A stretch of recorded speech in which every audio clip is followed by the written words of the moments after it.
Good morning students. आज हमारा हिंदी व्याकरण का पीरियड है और आज हम पढ़ेंगे पाठ 12 विराम चिन्ह। इंग्लिश में कहते हैं पंक्चुएशन मार्क्स। तो विराम का अर्थ क्या होता है? रुकना या विश्राम लेना। हम बोलते समय अपनी बात पर बल देने के लिए या उससे समझने के लिए थोड़ी देर के लिए रुकते हैं।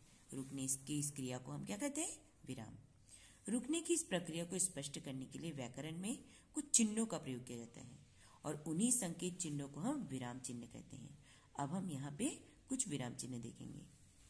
आप यहाँ पे जो विराम चिन्ह देख रहे हैं इसका नाम है पूर्ण विराम। और इसका प्रयोग कैसे होता है? सामान्य वाक्य के अंत में इसका प्रयोग किया जाता है। जैसे अगर आपने वाक्य लिखा है रश्मि की साड़ी बहुत सुंदर है, तो जैसे ही वाक्य समाप्त होगा आप क्या लगाएंगे? पूर्ण विराम। ये कौन सा चिन्ह है? प्रश्न सूचक। प्रश्न सूचक वाक्यों के अंत में प्रयोग किया जाता है। जैसे जब आप किसी से कोई प्रश्न पूछते हैं, क्या तुम कल स्कूल में आओगे? तो इतना पूछने के बाद या लिखने के बाद आपको क्या लगाना पड़ेगा? प्रश्न सूचक चिन्ह।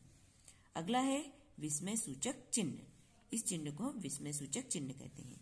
जैसे हर्ष, घृणा, शोक, भय, विस्मय आदि भावों को प्रकट करने वाले वाक्यों में इसका प्रयोग होता है। जैसे अगर मैं बोलूं शाबाश, तुमसे यही आशा थी, तो शाबाश के बाद हमें विस्मय सूचक चिन्ह का प्रयोग करना है। उसके बाद है अल्प विराम। कम समय रुकने के लिए प्रयोग किया जाता है। जैसे एक साथ आप काफी सारे नाम लिखते हैं, सुमन, बबली, अमित। तो सुमन, बबली, अमित लगातार नाम है, तो इसीलिए उनके बीच में हम क्या लगाते हैं? अल्प विराम। अगला है योजक चिन्ह। इसे हम कहते हैं योजक चिन्ह। समानार्थक अथवा विपरीतार्थक शब्द युग्मों के बीच में इसका प्रयोग होता है। जैसे दिन और रात विलोम है एक दूसरे के। भूखा प्यासा बच्चा, तो इनके बीच में क्या लगा है? योजक चिन्ह।